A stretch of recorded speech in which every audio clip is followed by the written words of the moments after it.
Welcome to Burn the Rules with Chet and Anish. This podcast is for people who know leadership isn't about titles, noise, or ticking boxes. It's about how you think, how you show up, and how you perform when pressure is real. I'm Chet and Anish, and I work with leaders and high performers across business, sport, and life all over the world who want to take control of how they lead and perform.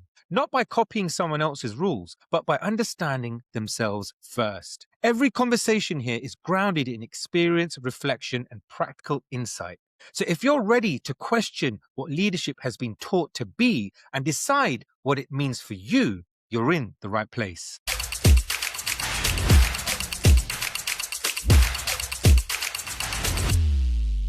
Today, I'm joined by Anish Patel, a wealth manager who works with professionals, entrepreneurs, and high net worth families to bring clarity, structure to their financial lives. What hooked me about Anish isn't just finance, it's how he thinks about discipline, behavior, and responsibility. He's also spent 15 plus years as a professional DJ, and that's shaped how he reads people, stays calm under pressure, and makes good calls in real time. In this conversation, we get into the rules people follow with money that quietly keep them stuck, what clarity actually looks like when your life gets busy, and how to make decisions that match what matters to you now, not some future version of you. So let's get straight into it. Hi, Anish. How are you? Hi, good chat. How are you? Doing very well, man. What's been going on lately? Not much. It's a busy time for us work-wise. So usually the January to April period during the tax year end is one of our busiest times a year. So yeah, we're just kind of seeing clients back to back and just working. So you're a wealth manager? That's right. Yeah. Yeah. Tell me what's a wealth manager? What does a wealth manager do? It's very varied. In very simple terms, we pretty much help individuals and business owners and families just make their wealth as efficient as possible, align their goals and finances together, which I think is a missing link in society generally right at the moment. And that's where we come in. We kind of strategize, plan, implement, and review a financial goal, essentially, and we just keep that going. So what type of people do you actually work with then? Ideally, who I'd like to work with is mainly professionals, business owners, and entrepreneurs. I think a younger generation, because I think, especially from my age category and my generation, I definitely see that finances and money itself is not taken as seriously.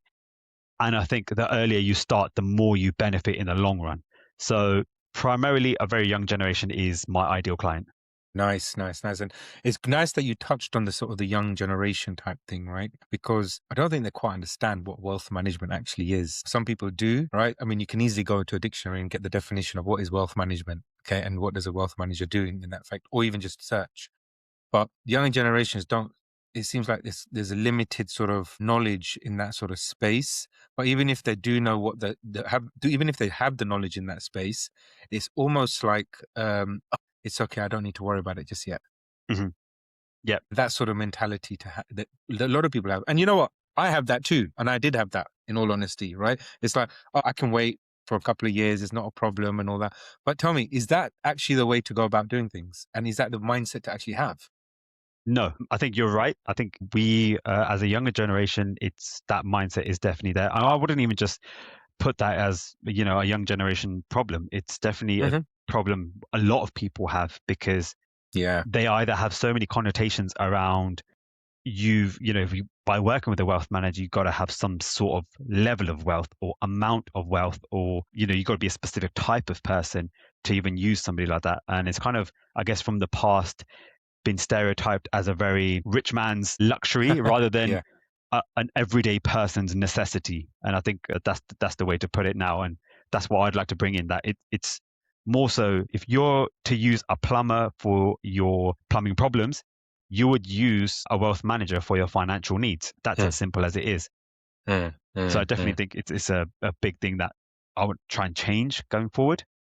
So what would you say is probably the hardest part of everything that you do? I think it's more so managing psychology and emotions, as people might consider finance being very numbers, charts, statistics. Is actually very much not. We forget how emotional we are with our own money, and how, if we just take a step back, think of it as a very logical perspective, we can make much better decisions. Right. So it must be there must be some sort of pressure as well, right? Around that. So what sort of pressure do you think people who not see, like what I'm trying to say is like what pressure do people not see when they look at the things that you do from that perspective? Think the I think the biggest pressure is the fact that we might have a very logical reasoning behind what we're doing. But on the opposite side, if the client feels like they don't understand it, and I think that's the problem. I guess from a wealth manager perspective of simplifying concepts so that an everyday person can understand what they're exactly doing and not feel uncomfortable. I think it's a massive, massive hurdle, and that's what we kind of have the pressure of. That is that I can imagine that because getting people sort of to sort of even part ways with their money, right, is a struggle. Yeah. And it is very emotional in that respect as well, because first of all, they think that they've worked so damn hard for it. Why am I now? It's almost like a risk, and they're afraid to sort of give somebody else a responsibility of something that they've worked hard for and built over the years, and then thinking, well, what if that sort of disappears? And do you find that sort of reservation a lot from people? What sort of generational gap do you see that? Is that from an older generation or a younger generation, or is it a bit of a mix of both? I think it's a mix of both in terms of if I was to categorize in a generational wise. Hmm. I think there's different. Again, what we do is very personal. So Yeah. very hot. We do see patterns and themes across different people in terms of what they have. I guess hesitations with, problems with. It's usually a lot to do with we might give the most logical reasonings as to this is the plan, this is the strategy, this is potentially where we lead you to your goals. But the end question always comes down to, well, number one, how much is it going to cost me? If if I'm paying for it, why can't I do it myself? Again, these are all valid questionings, but it's also, I'm parting with my money after 40 years in service. What if it all goes, down the gutter? All these things come into play. So I think again, this is where I say where the pressure and the challenge comes down to managing emotions, having that level-headed understanding with the client. You got to resonate with the client of you understand where they come from. You're valid. There's nothing wrong with you having your concerns. As a wealth manager, you should be able to navigate through that by basically holding their hand in the process rather than dictating the process. Yeah. You always want to take them on this journey and this experience as well, don't you? Not just sort Exactly. of the negative experiences of loss or anything like that. Yes, there's risk elements to it, but there's far more reward over this than that risk. It's not like just saying, okay, now part with X amount of money that you have, and I'm going to make you X amount in return.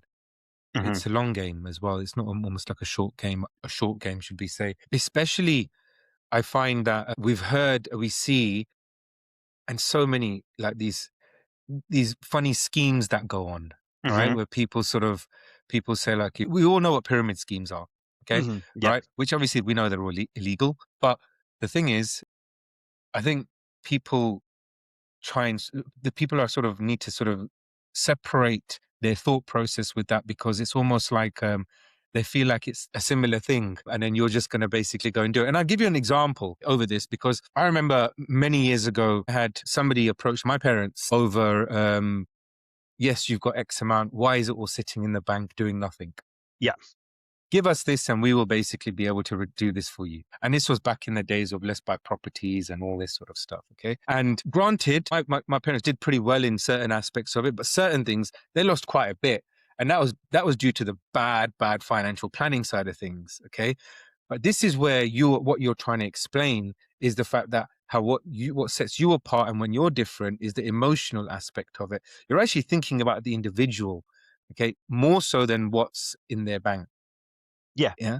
Yeah. And I think that's what sets you apart. And that's what I'm hearing from what you and the company that you work with offers. It's about the person, not them having millions or whatever in the bank or anything like that. We can do that for you, right? It's that relationship side of things, isn't it? Yes. 100%. Yeah. Yeah. So that's so beautiful in that respect. So you know what? That's really good. Tell me one thing. In everything that you do, what would you say is probably the biggest challenge that you feel that, you know what, I need to try and overcome this. I need to basically do something to sort of almost flip the switch within yourself and with the people around you.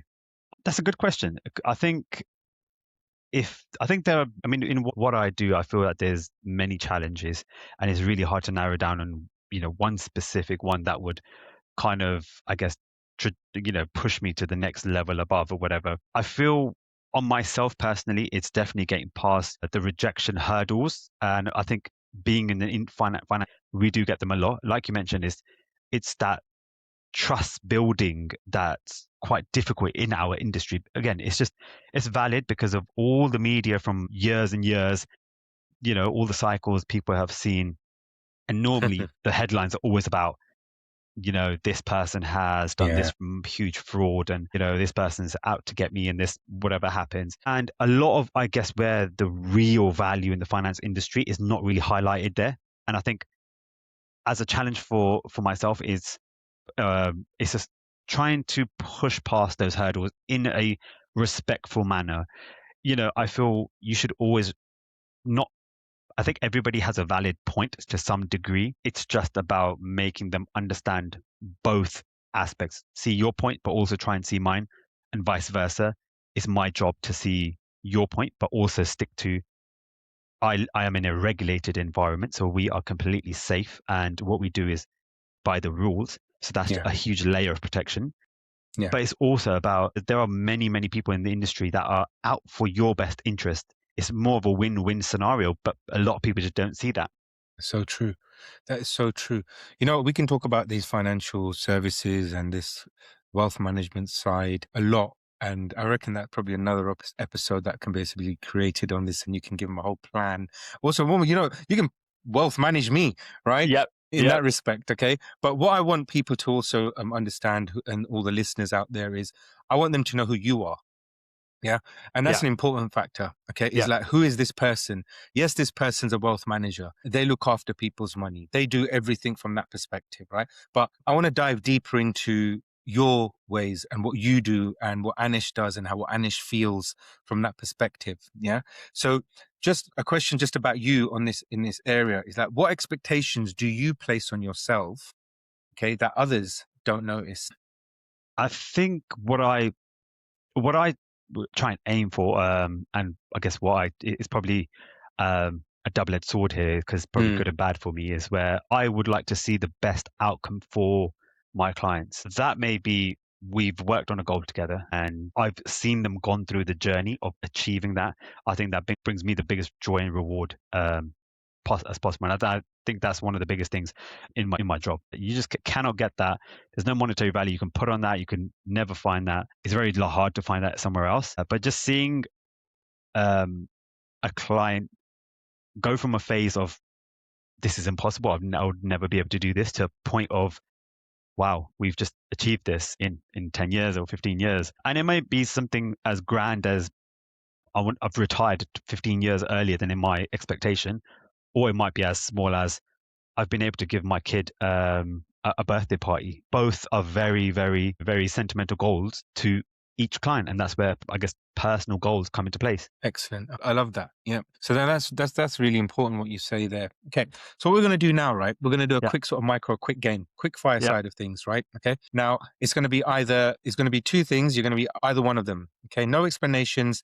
This is going to be quick. I'll just say the words and then you just basically say the answer, whatever comes in your head, right? got it. Okay. Yeah, So we're going to start here. So early start or late finish, early start, plan it or wing it, phone calls or messages, phone calls, big team or small team, big team, speed or detail, detail calm or intensity, lead from the side, from the front. risk or certainty. Love it. Okay, all right, we're back to it then. They probably got you thinking, right? Yeah, definitely. That last one Saying caught me those. out. Right. Okay. So, Anish, one of basically the whole idea of this podcast is Yeah, called "Burn the Rules" for a reason. Yeah, yeah. and we want to understand what rules have been burnt, why would you burn them, and how you've sort of taken back control of certain situations. All right. So I just want to just basically ask and just have obviously conversational sides of all of this is that at what point did you realize the usual way of leading wasn't actually working for you, or have you ever felt or been in that situation before? I think I resonate with that really well, and I think that's why your book hit hard in that way, because I find that we improve on so many things in society, but it feels like there's so many I guess, written rules, but unwritten rules that are just outdated. And I felt that I've gone through loads of phases in my life where I guess I was going with the expectation: if I do this, then this will be the outcome, or if I be like this, this will be the end goal of it. And I think to some degree, those are sort of rules that are set on society, and it's a bit of an unconscious rule, in which I felt that you know they just don't work. They're not how the real world is operating, or it's just not. Um, I guess it's just not for everyone. So those rules don't apply to every single person. Everyone's different, and I guess you got to adapt those rules to your own advantages and where you see yourself going. Yeah, you know, it's so true. And then following on from that, because this is really important, because we think we not we think we see, we feel that something's not going right, Hmm. and yet we're still continuously doing it. Hmm. Yeah, until almost like we hit a brick wall and thinking, well, why hasn't this working? Why haven't we moved further forward? And usually it's the things that we're doing. And the things that we're doing is usually done, and we're doing them based on the fact that what we're hearing, what we're listening to, someone's told us to do this, or it's just the normal way of doing things because, as you said, it's in society, right? Hmm. But with all of those sort of things, there's something else that comes into it. It's the belief and the behavior and expectations. With everything that you've said, what would you say would be like a belief or a behavior or even an expectation that led you to step away from things to take back control of certain situations for yourself? I think that's a tricky one.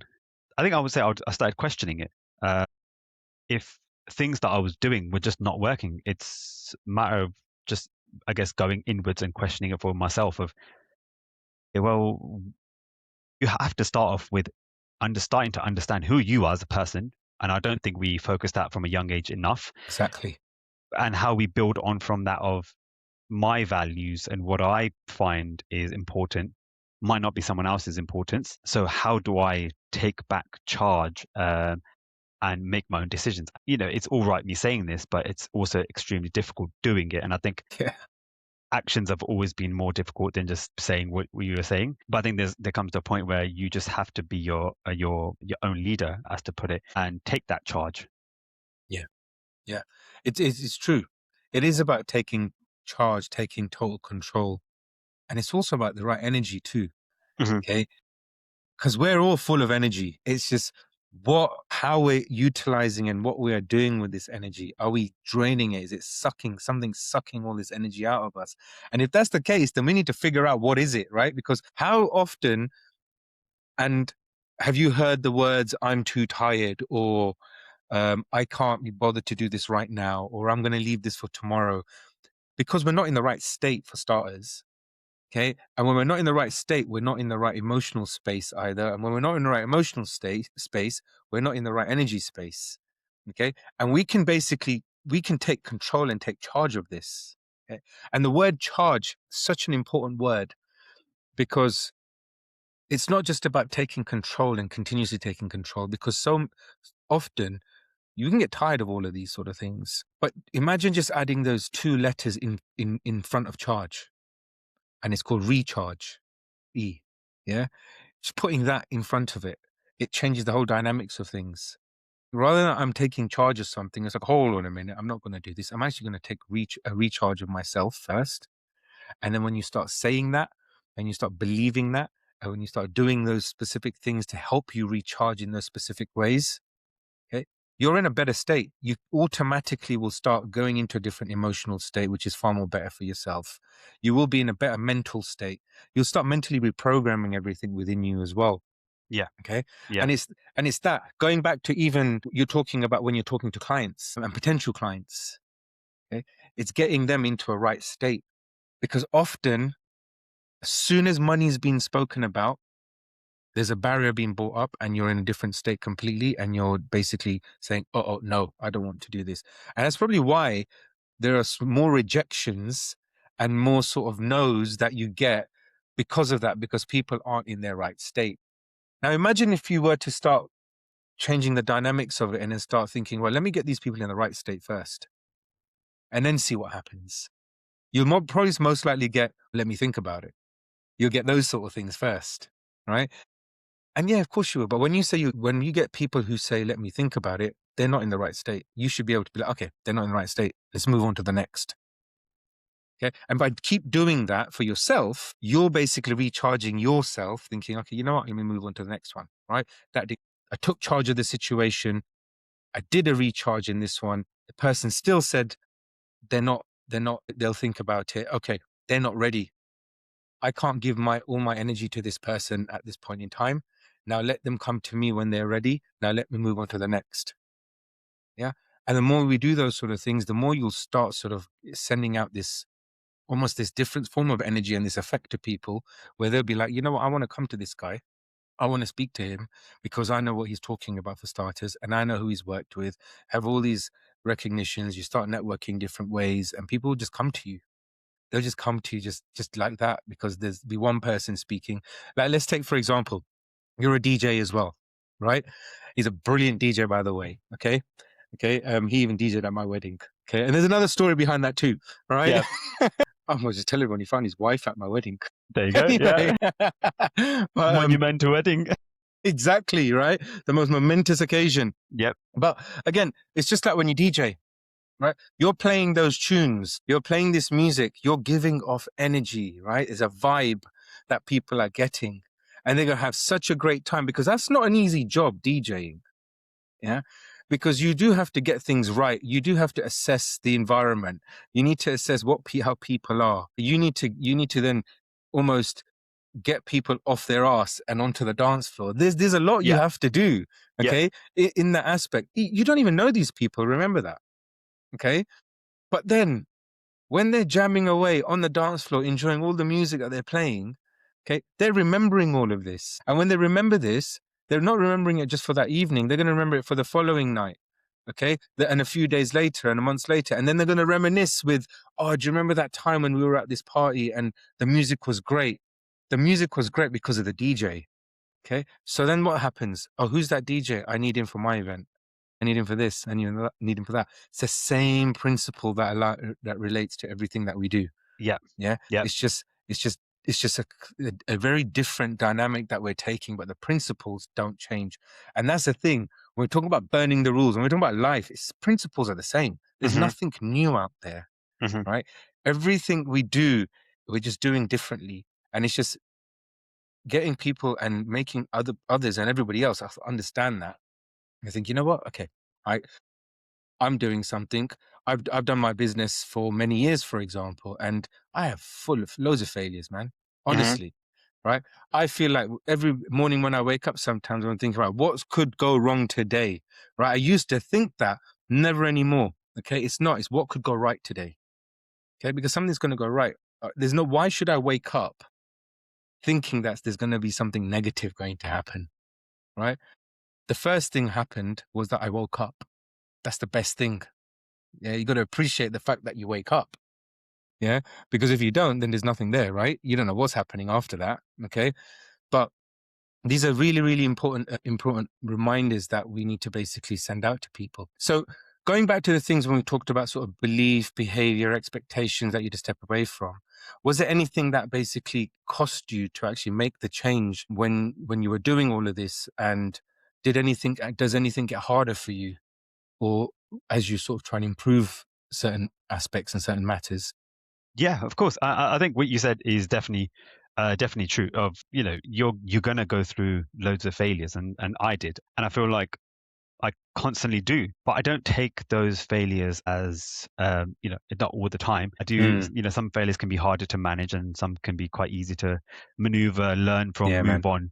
But I guess it's accepting the principle of failures are part of the journey. I guess learning that just makes you shift forwards rather than you're not looking through your rear view mirror the whole time whilst driving the car. You're actually now focusing on the journey ahead. Mm, You're going to expect a few bumps. You might get a scratch or two, but again, it's just part of the journey. And I think that's what's kind of kept me going. But also, I guess you do have to learn, and I still find this extremely difficult of detaching from the outcome, but working towards it with your full heart. yeah, yeah. So true. So true. So Anish, what's one rule you've burnt for yourself and realized you're now in control after burning it. I don't listen to rules. You're a rule breaker. A rule breaker. Any rule that comes by, I'm not listening to it. Yeah, exactly. I only have two rules. Just don't follow the rules and listen to rule number one. What's rule number one? Don't follow the rules. Wicked. So I want to talk a little bit about sort of pressure now, yeah, because we all sort of come across the different forms of pressure at different stages of our lives. And sometimes, I mean, we all go through it. There isn't, but when we all go through it, there could be moments where someone might be thinking, I'm going through a lot worse than the next person. But look, we're all going through some sort of form of pressure on a daily basis. It's just how we sort of handle the situations, isn't it? Yeah. So for you, for example, when pressure hits, what do you focus on and how to sort of control it first? I think I focus more on the values, and Mm. I think reputation is a huge thing. If I was to make decisions based in the pressured moment, if I'm going to make a decision based on what would happen, what are the consequences of it, and am I just making it out of desperation or fear rather than am I in control of the situation and am I making a positive impact from this pressure or anything positive coming out of this pressure? I think you have that choice of seeing where you want to go. I know it's really difficult in the moment of you have that millisecond to make that choice of just doing something. I think practicing or having some sort of practice of calming yourself down definitely helps in those high pressure moments to think about that decision. And I think decision making is a huge, huge skill that is very kind of it's not really seen as much as a value. Yeah, man. Decision. You have to basically, decision making is one good sign of a leader, of a good leader. Hmm. Yeah. Hmm. Because managers make certain decisions, leaders make specific decisions. Yeah. And but by doing that, you need to, again, manage your own state. Now, going back to something that you mentioned about sort of getting into the right sort of the right mental state and the emotional state of when you're feeling like you're under pressure, when I said about what do you do and how do you focus and how do you control it? So how do you do that? How do you as an individual control your emotion or your mental state during that time when you're under a specific type of pressure? I think I'd like to say I've got like one practice that I always do. That's not the case. I think it's definitely number one is always calm. Just calm myself down, calm the situation down, calm whatever's happening in the moment. I think that's a huge, huge impact in terms of what kind of decision you're going to be making next. I think the next thing I focus on is the decision am I making, am I going to regret it in whatever at the end of my life or whatever? Am I going to look back and think, why did I make that? Or am I going to look back and think, for right or wrong, I'm glad I made it.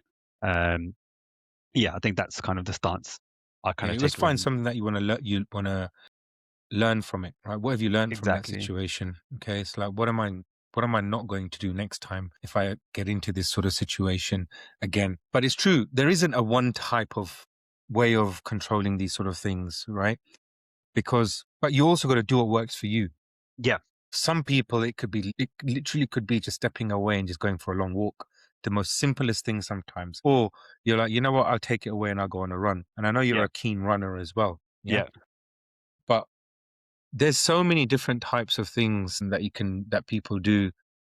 But one thing that I've learned as well is that you do things, but do things which aren't going to sort of take control of your overall mindset. And when I say these sort of things, I'm saying things like, yeah, it's easy sometimes. Listen, I don't condone people to say stop drinking. Okay, I'm not saying that, right? But it's a case of how often do people do that? Yeah, they get into a position and they go, "Oh, I'm just going to go to the pub and get a drink. I just want to feel better about myself. I'm going to have a glass of Yeah, wine." I've done it. yeah, yeah, We've all done it. yeah. Yeah. But it's a case of, but yeah, you feel all right for that millisecond, that short space of time. But if you really are in control of your situation and your state, you wouldn't do that Hmm. because you'd realize by me taking that glass of wine or whatever it is, okay, that's what's controlling the situation, okay?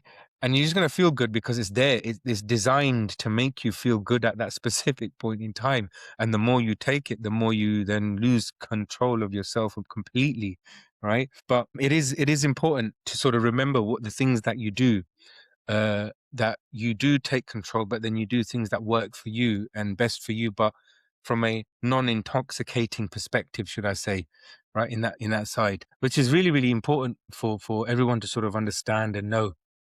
So, what do you do in the first 2 minutes when you start feeling it? You said you go calm, right? But tell me a little bit more about that calm state. I really want to hone in that little bit because I find that's really important. Of how do you stay calm, right? Because you Yeah. got to understand it's a technique. Yeah.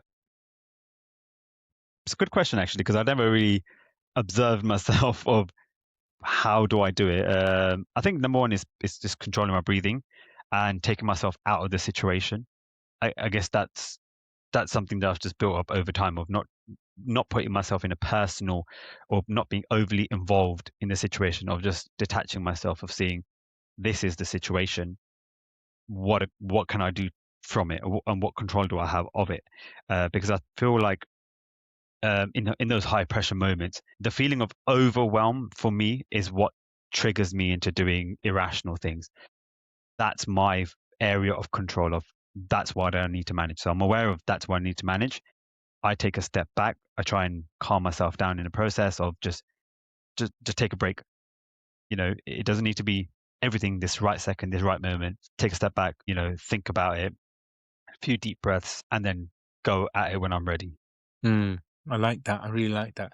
That nicely sort of leads me on to the next part of like asking, and it's interesting to know is that what have you learned? Because we're constantly sort of learning about ourselves, right? We're doing things that obviously want to make not just us better, but people around us also better.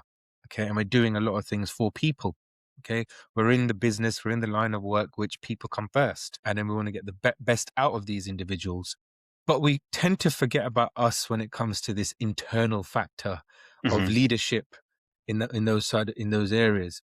So, what have you learned about yourself that changed how you lead others now? I think you have to have a set of values.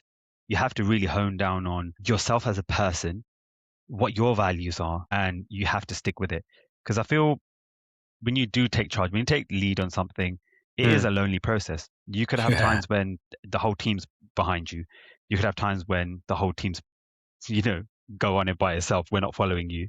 So it's a matter of having that trust within yourself that you're making the right decisions based on your values. And that's might be a case where you're influencing and you're trying to convince as many people and trying to get your point across, but might not always be the case. So you have to always believe in what you're doing is right, but also according to your values.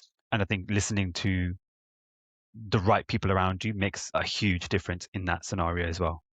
Can you name me a value that you've discovered about yourself?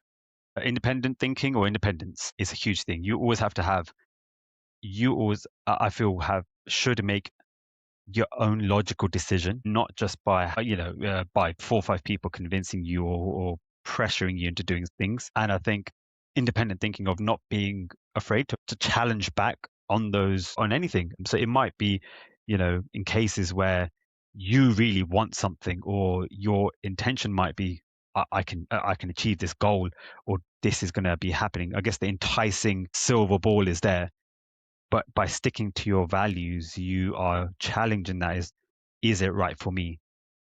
Yeah, Is what I'm doing the correct course? Or am I just trying to grab the shiniest object in the room right yeah, now? Um, yeah. So true. So important. It's true.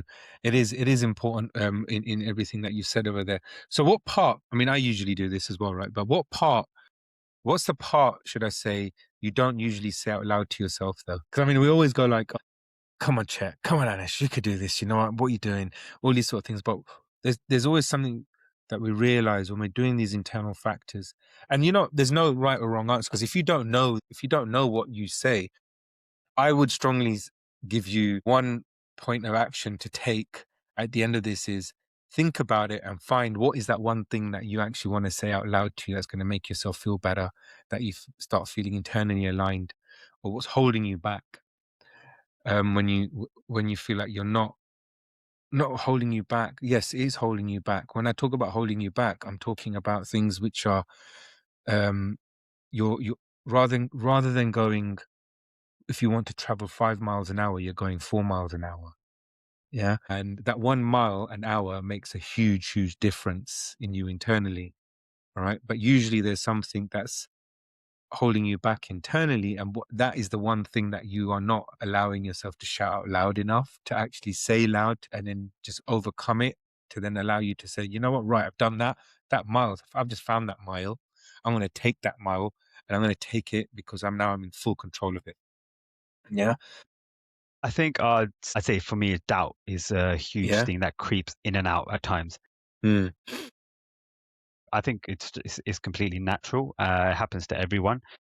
Even I think to everyone listening, whoever you might expect might not have an ounce of doubt, they're probably the one doubting the most because they are in positions of like the importance of decision making. That one decision can have a huge impact. That sense of doubt is always going to be there, and I think saying that out loud, like or managing that doubt, is a huge thing that just could set me apart in that Yeah. sense. Yeah, no, but it's true. I mean, that is so good to think of it that way because I always say that haters are the haters, doubters are the doubters, right? Okay. But usually we say that, but then we're like, you know what? Listen, dude, if you're doubting me, you're doubting yourself, Yeah, right? yeah. Okay. And the chances are you are doubting yourself. You're just too ashamed and afraid to admit it for yourself, right? Because your focus is on the wrong thing.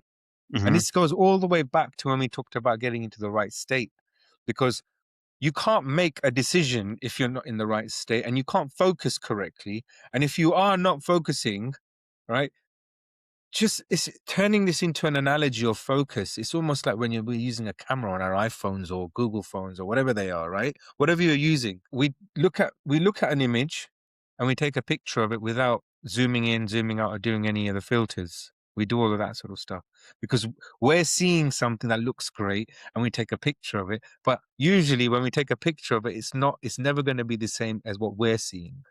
Okay. Unless you do the filters to make it a little bit and jazz it up a little bit. Okay.